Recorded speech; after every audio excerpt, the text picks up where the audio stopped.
put what we want in it In there. from our adult perspective. Isn't that wonderful? So a lot of you out there, you've got, now where's your book and how can anybody reach you, Okay. Tim? Tim Zimmerman.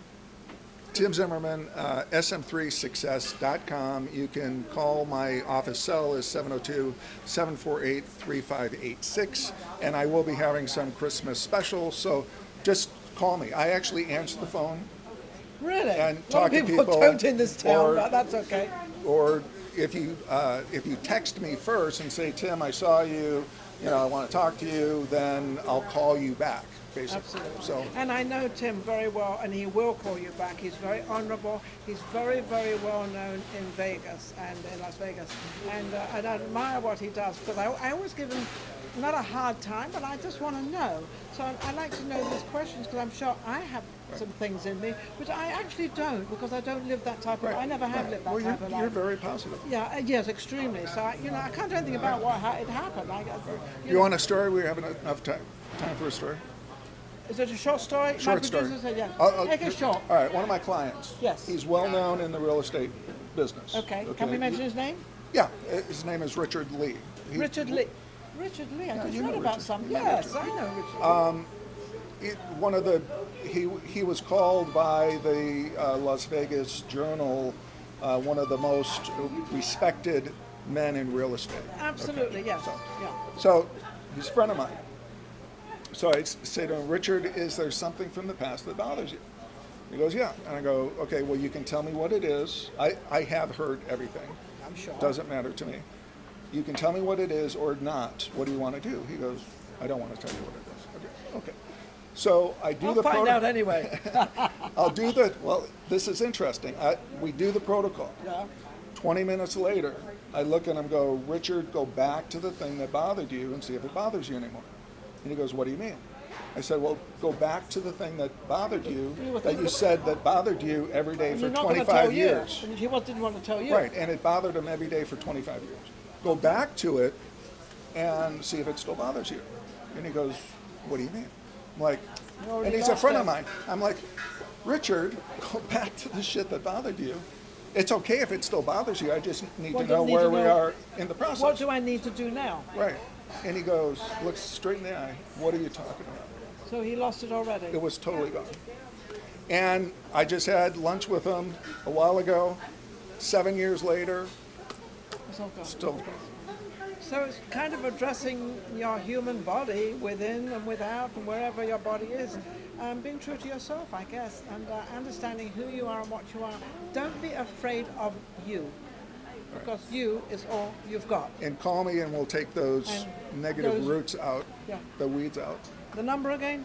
702-748-3586. Absolutely amazing. Thank you, Tim, for coming back thanks. on, giving us all this information and helping us in and we probably need it more now than ever, because we've all been through this COVID-19, and it seems like we've still got the rest of the winter to go through, and who knows what's going to happen. I hear it's coming up in several places, but I think it's coming up on your mind over matter, so you don't have COVID-19. Everything's wonderful. Thank you for watching Vegas Live with Ninon, and also thank you for social media shows. Maria Pureza, amazing. Thank you very much. I'll be back with my next guest. Yes, I do have one more guest, Maria. One more guest. We're doing it. Thank you, Tim. Thank Take you. care. Bye. All right, let's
have an amazing story right next to me. His name is Kenji, and of course this is Kenji. Excuse me, Kenji. And this is Vegas Live with Ninon. I'm Ninon, your host, but I have an incredible story, and it's all to do with COVID-19. He doesn't know I know. That's all I know, though. I don't know anything else. I know that you have an amazing story of what happened to you. Yeah. He kind of. Welcome. Hey, how are you? I'm good. I'm You're looking recovered well. now. Are you recovered? Yeah, Are you contagious? No, I'm Because not you're right contagious. next to me. We No. don't have masks on. No, I'm not contagious. Took about 14 months to recover. 14 fully, months yeah, to fully recover. recover. So you got COVID-19 In June of 2020. June 11th, actually. June 11th, 2020. Yeah, and then- how did you know that was COVID, and how did you know? My health just failed. I Just couldn't that breathe. fast? Yeah. I got sick on the 7th. Yeah. By the 11th, they tested me and I was tested positive. By the 20th, they said, you have two choices. Go on a ventilator or you're dead. Well, you're obviously So going to go on a I- yeah, ventilator. so I did the ventilator. So were you rushed to hospital? Yes, mhm, So yeah, they took me. when did you arrive in hospital? The 11th, June 11th. June 11th. Yeah. They rushed you. Did they rush you? Yeah, because you my couldn't ex-wife, breathe? I couldn't breathe. I was dizzy. I was confused. Wait a second. He put something in there about the ex-wife. Well, she was my wife then, but now she's an ex-wife. Did she divorce because of all this thing going on? Yeah.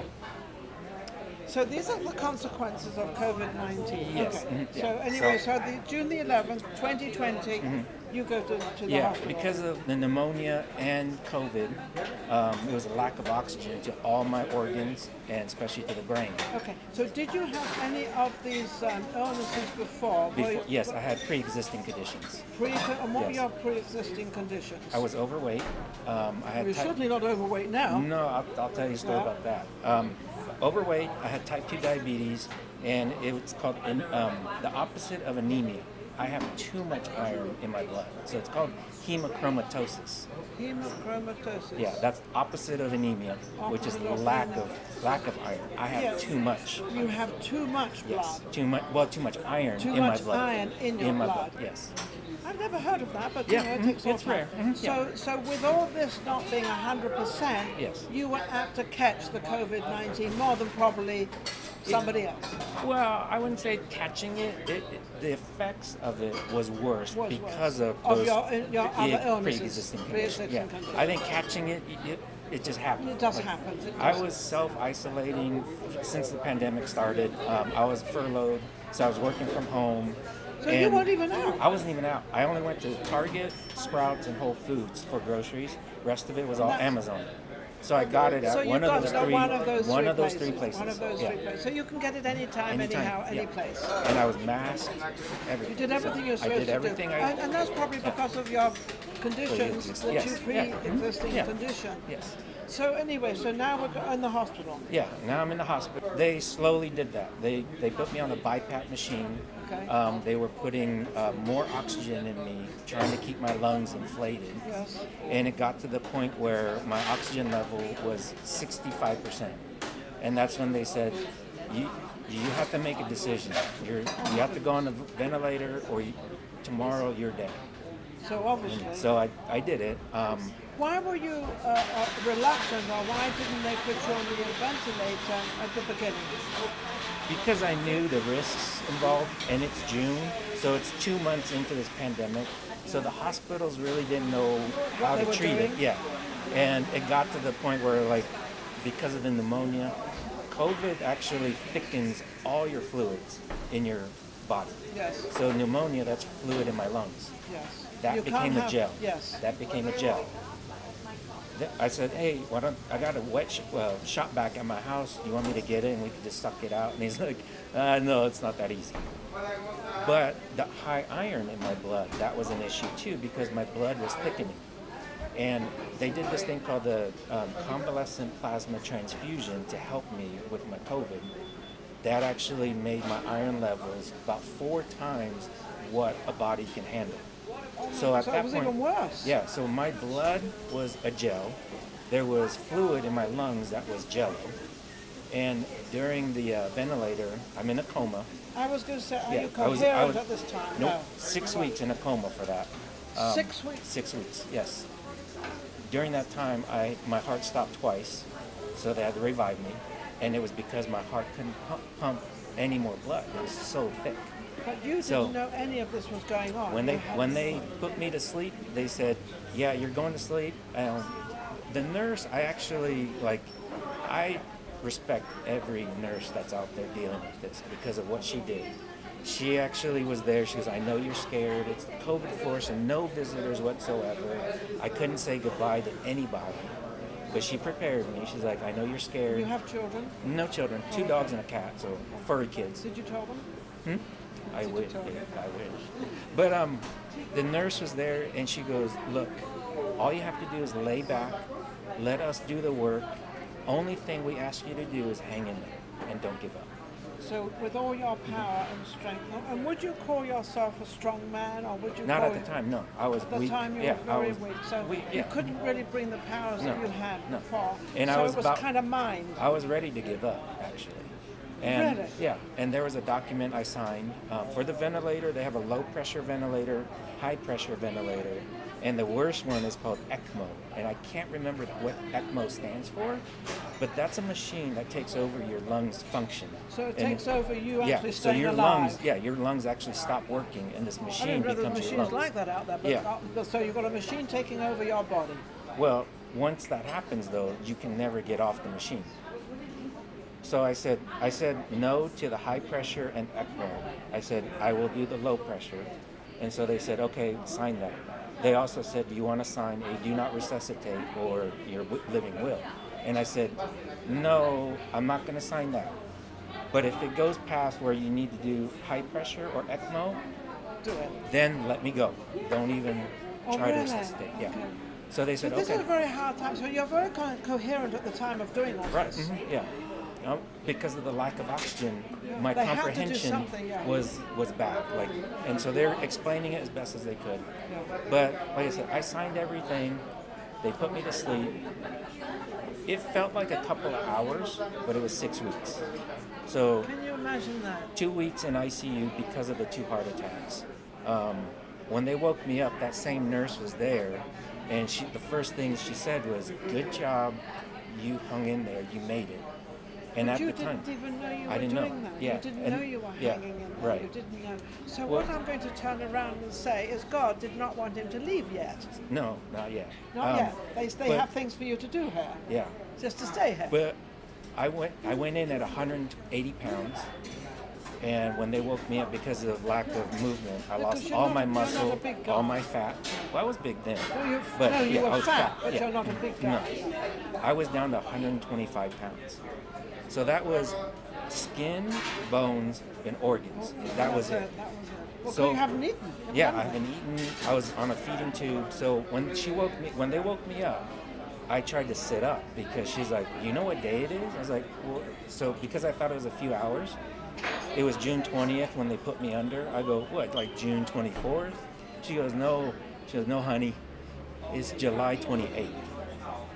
And so And I what did tried you- to sit up, and I couldn't. And what She did goes, you, "No." when she said that to you, what went through your mind? What went through your body as you thinking, well, what happened to me? Yeah. Well, I go, "I slept through 4th of July." And she's like, "Yeah, you slept through a lot." And then they explained to me what was going on through the whole treatment process. And what was going on all that time that you personally weren't coherent, but you were still alive? I was still alive. Yeah. So what was? You can't remember anything? I had dreams that I remember, and I wrote those down because I'm trying to write a book on those dreams.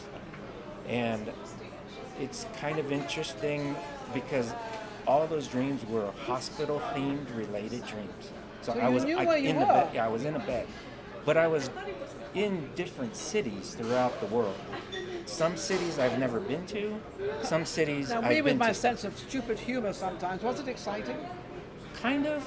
See? But, yeah. You have a little sense of humor in all this thing, even though you're kind of not Yeah. where you want to be. But there was one. I remember one time.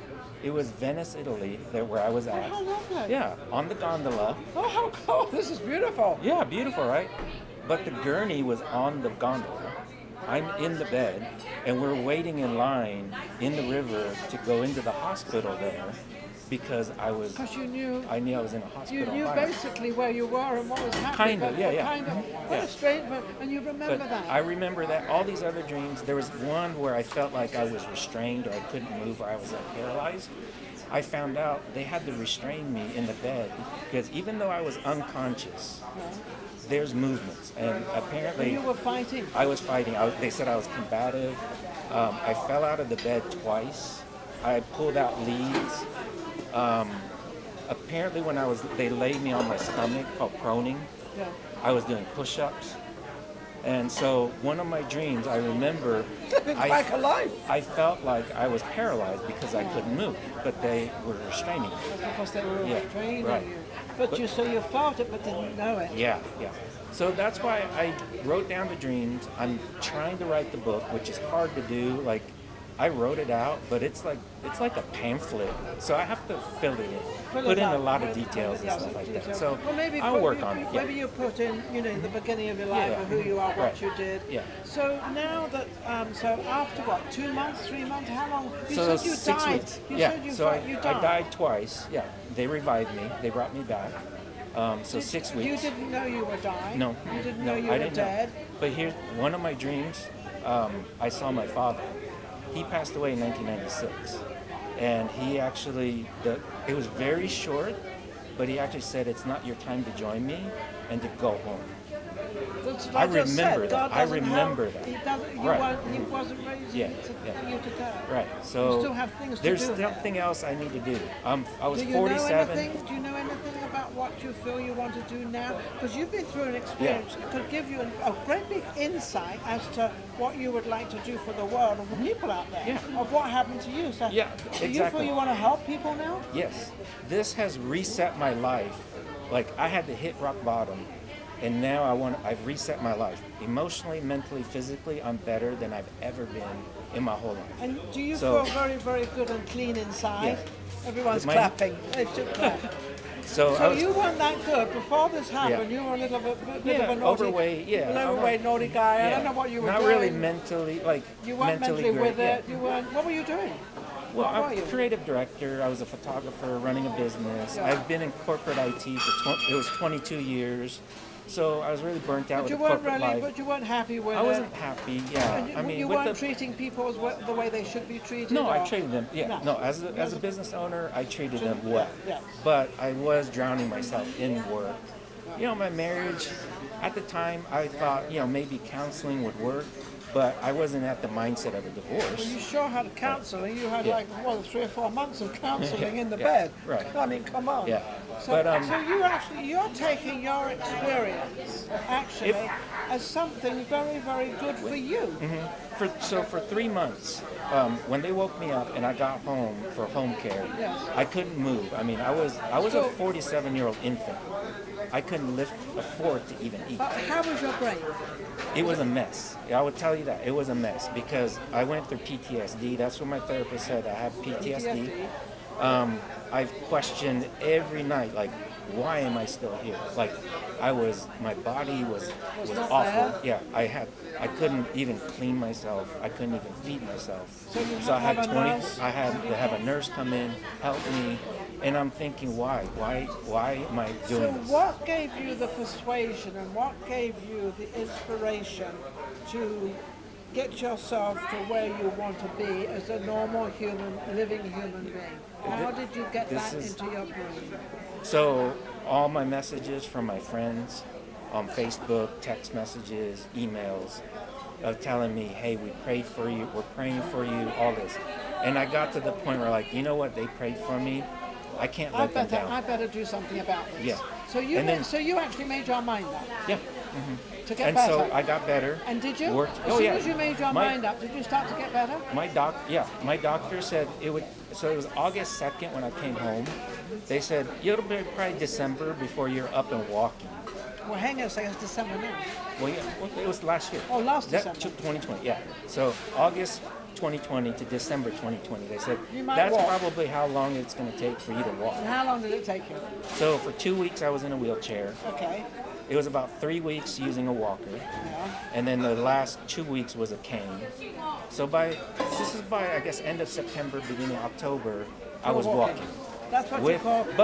That's what you call tenacity. That's what the word means. But with an oxygen tank. I mean, I still needed That's that fine. because of my lungs. Yeah, but you still did it Right, I did. with that. Yeah. Carrying that around with you. How did you get off that? Just exercise, just push myself. Getting your inside better. Yeah. And recreating your inside without actually had fallen Yeah, apart. the ventilator really damaged my lungs. And they said they Well, really they probably shouldn't. said it would. Yeah, they did. And that's I mean, what they kept me told you- alive. That's what kept me alive. That's what kept you alive. But you, So but I'm you okay. had to take that chance. Yeah. And you were willing to take that chance. Yeah. Well, I guess in the position you were in, you really probably didn't have a choice. Yeah, I didn't have a choice. I was gonna be dead on the 12th. June 11th is when they So put me on. now going through all this and Yeah. listening to COVID and listening to people with the ups and the believes and the downs and the who believes, who doesn't believe, what is your belief right now of COVID-19? Right now for COVID, like I said, I don't want to make it a political thing of vaccinated or anti-vax. No, that's We'll leave that to the just politicians. all I want is to people to respect my decisions. story. No, not story. My decisions on my medical treatments, and I'm going to respect yours. There's no need to push your Onto somebody else. on someone else because Very well said. This is what I've noticed. Yeah. Entitlement is going crazy all over Don't right tell now. me. We are lacking empathy. And because of what I went through, that triggered Humanity me. is a crazy Yeah. thing out there. And that's what I want. Like, just empathize with people's, their medical. Respect them. Yeah, respect them. Yeah. who they have their opinion yeah. and you have your opinion. Right. So respect each other's opinion. Yeah. It doesn't mean to say your opinion is right or mine Exactly. is right. It's just that's your opinion. I didn't get the vaccine until July of this year. So that's like months. I mean, Yeah. almost a year later is when I got my vaccine. But you know why I got it? No, why? I know it's not an immunity. And that's what mainstream media is pushing out, like, oh, it's an immunity, it's going to protect you. No, it's not an immunity. It's actually going to help you if you get COVID. It won't be as It bad. won't be as bad. So And this to is, know, this is what we have to know. To know what I went through, And you went through it. yeah, there's no way I'm going to survive a second time. So if I get it again and I didn't have the vaccine, Well, I'm dead. I'm dead. then you're Because supposed to leave the world. Here's why. So in June of last year, everything was kind of new. The hospitals were doing experiments and taking, my nurse friends, my doctor friends, all of them who looked at my records and heard about what I went through, they flat out said, you should not be here. No, because they know They what said happened. they know what happens. One of my traveling nurses flat out said, yeah, you really should not even be here with what you went through. So what do you feel about that when somebody says, you shouldn't be here? I mean, thank you very much, but No, I am still I here. actually- how do you I'm take like, that? I take it as I'm very lucky. So now, I don't know if what's- you're lucky. I think it's a no, little bit of no. your tenacity. My next 48 years of my life is like a reset of everything. you and I feel like, you feel that's like another gift to you. Yeah, You're exactly. it's like being reborn again. yeah, I was. You know, you I go was, to yeah. church and you get reborn. Right. So You that's know? why if I could get my word out, and if it helps just one person, that gives me a reason why I was given the second chance. What's the most definite word you would like to give out there? Empathy. That's it. We Empathy. need more empathy. One simple word, empathy. Yeah. It's very simple, it's very easy. Empathy, I hope you all know what empathy is. Because it seems like nobody knows what that word is. Put yourself in the other person's shoes. And Understand the other person. Others, yeah. You don't it's not like- all about you. Right. You know who you are. So help somebody else if you possibly can. Right. Anyone. And it doesn't matter who they are. You don't This know has what. nothing to do with religion, nothing to do with colour, nothing to do with language, nothing to do with anything. Has nothing to do with anything at all. Actually liking or helping somebody else. Yeah. You don't That's know. what we do on Vegans Live with Ninon, actually. We help everybody. Why not? Why can't we help? What's wrong with that? It's easy. Doesn't cost anything. It's easy. Look, I've got your message out there. I mean, this guy, you actually went through this whole thing. Yeah. He's the living person of what happened with COVID-19. I hope you'll all understand what he went through. So what do you do now as a... I'm a photographer, You're still a videographer. photographer? I Okay, how can people reach you and how can they book you and how can they talk to you? my website. And how can they help you with your book? Oh, okay. So KenjiKitaPhotography.com is my website. All my social media and my contact information is there. You can see the work that I do. And then I'm also a creative director at a couple of companies here, but right now I actually started a new project. I'm an art director and editor for a magazine. I can't get into the details, but it's a digital magazine, and I really feel it's an industry disruptor for the Well, publication. maybe when you bring that industry. out and you have it, we can advertise it for you. for sure. We'll yeah. do that. Well, Kenji has been an incredible guest. Thank you He's so much. absolutely wonderful. I love stories like this. I know it's not the music business. I know it's not anything in the entertainment business, but it's still a living person that does photography, which happens to be involved in the entertainment business and the music business. So you are in the realm. Yes, Absolutely. I've been here for 19 years. 19 I know years. everybody. Where are you originally from? I'm originally from Southern California, but my parents, they're Japanese. Japanese? Yeah, Oh, so how I speak wonderful. Japanese, no You speak- problem. Yeah, I'm dual citizen, Japanese and Can you U.S. say something in Japanese? こんにちは、はじめまして。どうぞよろしくお願いします。 Awesome, awesome. Yeah. Give everybody good luck. Wish them everything. みんな頑張って。 There you go, there you go. Isn't that amazing? So we have all nationalities on our show, which is absolutely amazing. Thank you for watching Vegas Live with Ninon. It's a pleasure to be out there and to be able to give our stories to everybody out there. So just remember that you have a story that might want to be told. Get in touch with us, Vegas Live with Ninon, and we'll put you on our show and we'll listen to your story. We've had several stories in today, and they've all been very, very different, so haven't they? They've all been different stories. different, We've all had everything very different, which is what we do and how we do it.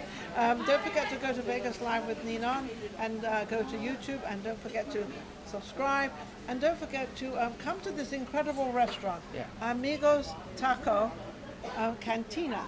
An amazing restaurant. They have people in here all the time. I don't know what is it. It's 4:10 and it's still busy. It's busy here all the time. So I believe the food is fabulous.